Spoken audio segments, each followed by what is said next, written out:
Billionaires are sweating through their bespoke suits in real time while their algorithmic trading bots cannibalize your entire life savings. Trillions of dollars in public pension funds and retail retirement accounts are evaporating into thin air to feed an insatiable, cash-burning monster driven entirely by unhinged, messianic executive ego that genuinely believes basic economic gravity does not apply to them.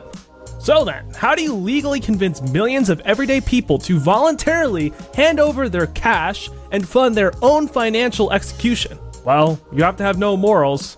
And here we have a company debuting at $1.75 trillion. And without a doubt, this is the largest liquidity event in the history of human capital markets, alien capital markets aside. Period.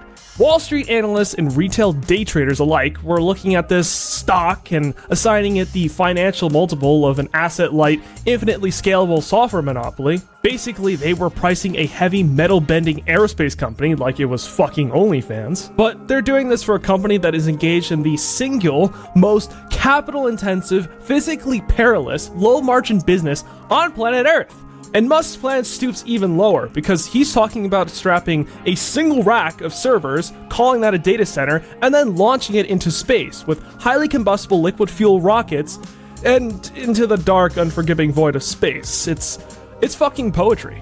It requires a suspension of disbelief that, frankly, you can only attribute to a chemically altered state of executive hubris, or perhaps a severe untreated ketamine addiction. But underneath all the jokes, the number one thing I saw you guys wonder in my last video was, how the hell is Elon Musk getting away with this without the SEC kicking down his fucking door? Well, I went into the filings, I pulled the S1, I looked at the credit covenants, the board minutes, and the corporate code, and I found the answer. The terrifying definitive answer to that question is that in the modern American economy, every single piece of this $1.75 trillion grift is 100% legal. The massive self-dealing, legal. The astronomical cash burn, perfectly legal. The capitalization of temporary 90-day stopgap artificial intelligence revenues into a permanent trillion-dollar monopoly narrative, entirely legal. The SpaceX IPO is not a spontaneous financial bubble. It is a masterpiece. It is a structurally engineered weapon. It is the ultimate undeniable proof that modern corporate law and financial deregulation have converged to optimize for one thing and one thing only: legal financial extraction. We have built a system that actively incentivizes executives to construct massive, legally fortified wealth traps instead of doing actual foundational engineering. If this level of structural financial engineering were not strictly legal, Wall Street would actually be forced to allocate funds towards real innovation. Instead, they are inflating legally constructed bubbles that pose a systemic risk to the broader global economy. To understand the sheer scale of the SpaceX IPO, you first have to understand the regulatory architecture that allowed a highly capital-intensive hardware manufacturer to hide from the public market until it was mathematically worth $1.75 trillion. The modern mega unicorn IPO, or the modern mega stupicorn IPO, is structurally designed not to raise capital for foundational growth, but to serve as a legally engineered exit liquidity event for private capital.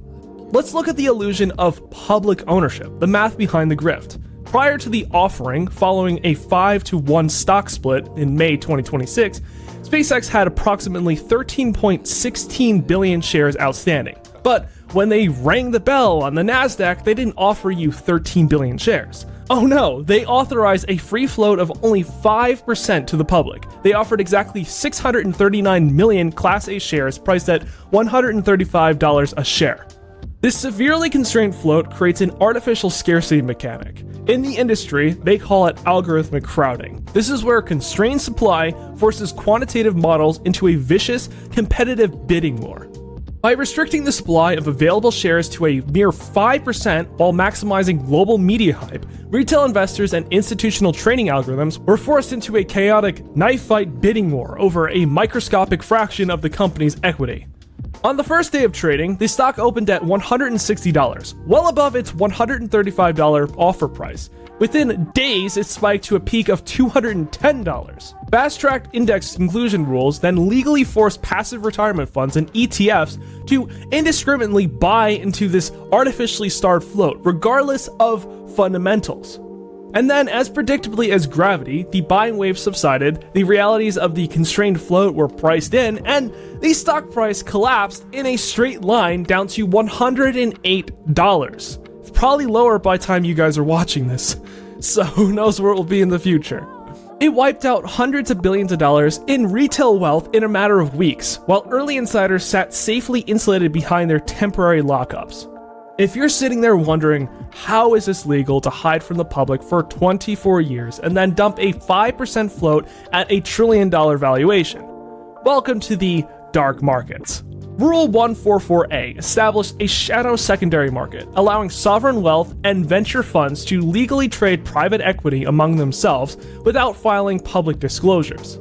Then came the kill shot, the JOBS Act of 2012. Title V of the Jumpstart Our Businesses Startup Act fundamentally altered the statutory framework by amending Section 12G of the Securities Exchange Act. It explicitly quadrupled the private shareholder threshold from 500 to 2,000 shares. Even worse, it legally excluded employees receiving stock-based compensation from counting towards that cap. For 24 years, venture capitalists were in the back room passing the SpaceX bottle back and forth, jacking up the paper valuation of a single shot to $1.75 trillion. The JOBS Act was the bouncer, keeping the public locked outside in the cold.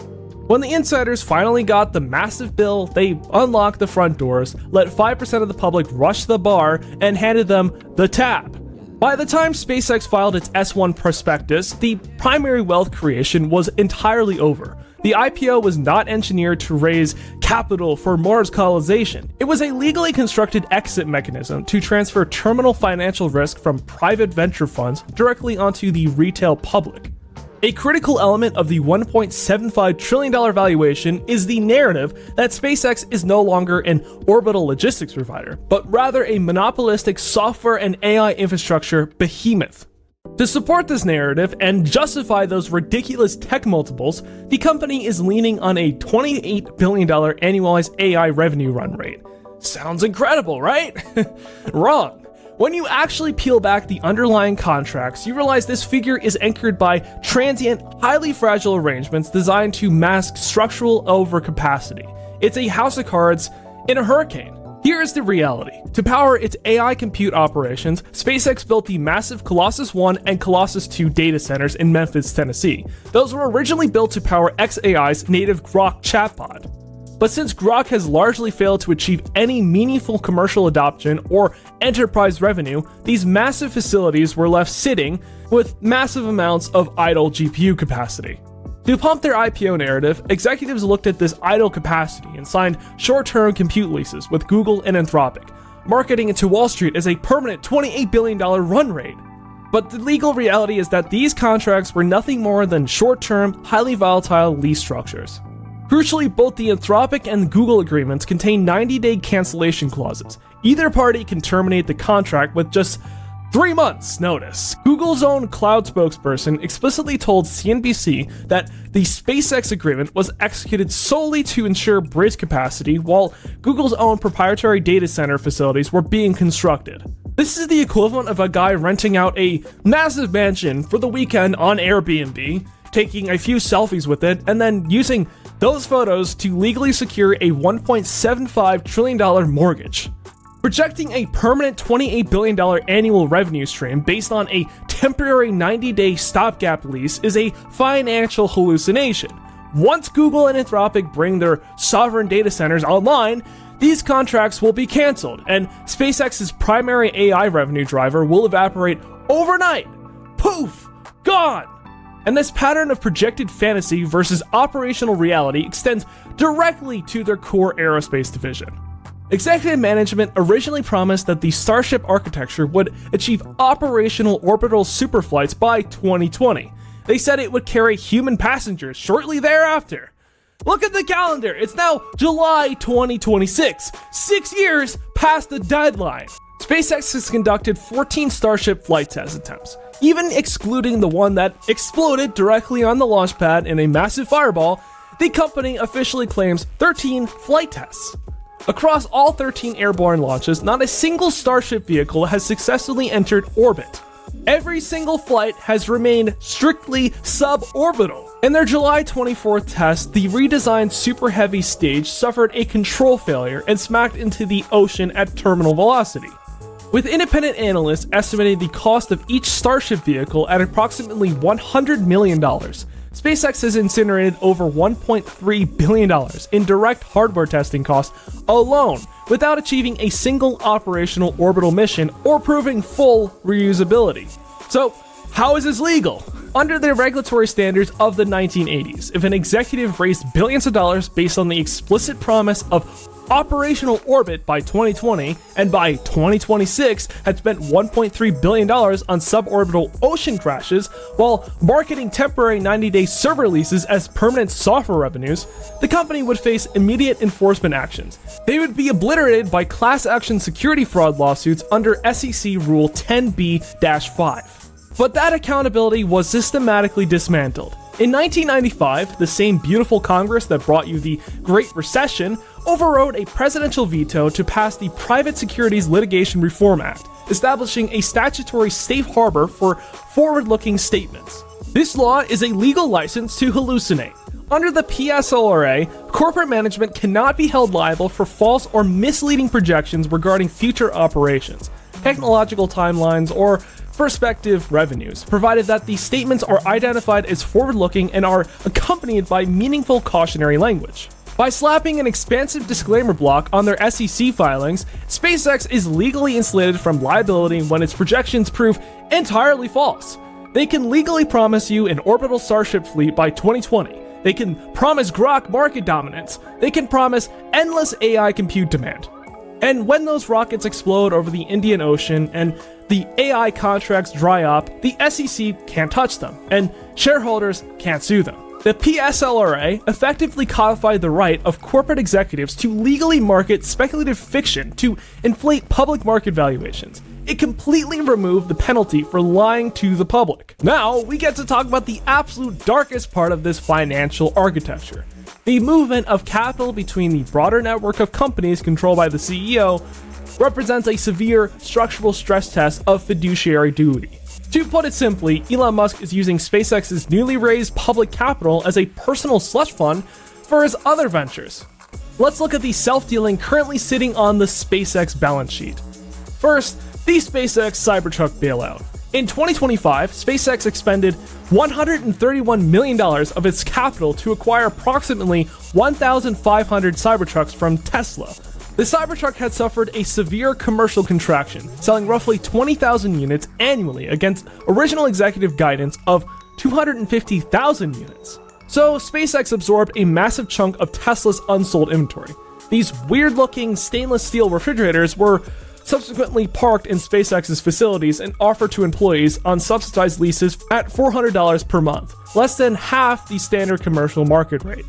SpaceX capital was actively deployed to bail out Tesla's commercial shortfall. Second, the APR Energy grift. On July 17, 2026, the CEO personally acquired APR Energy, a mobile natural gas power generation company, for $1 billion.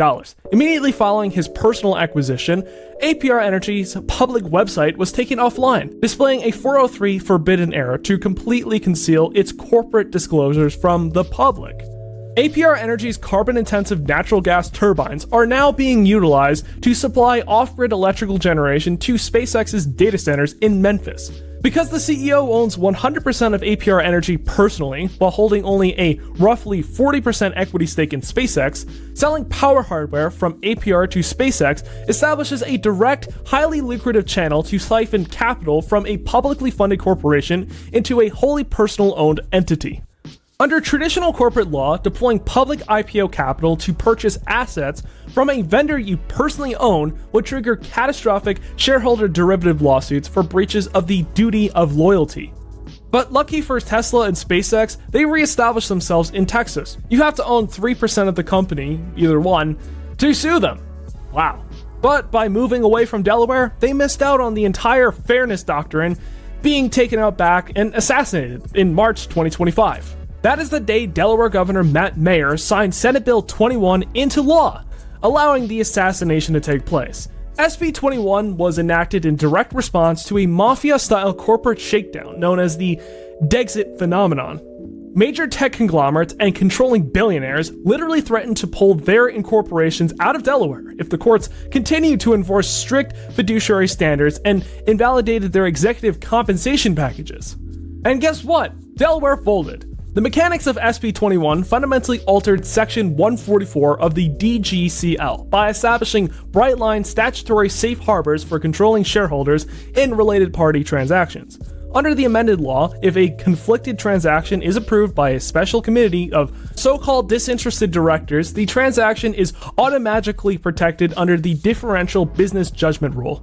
Think about what that means. As long as you have a hand-picked committee of the CEO's own yes man who rubber stamp the deal, judicial review is blocked. Monetary damages and equitable remedies are completely unavailable to minority shareholders. That's real nice.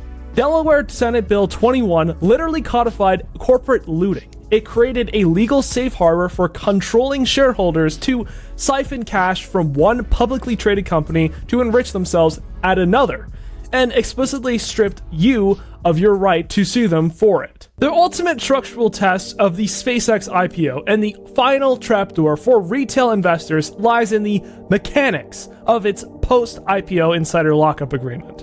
In a traditional public offering, corporate insiders and pre-IPO venture capitalists are bound by a standard 180-day lockup period.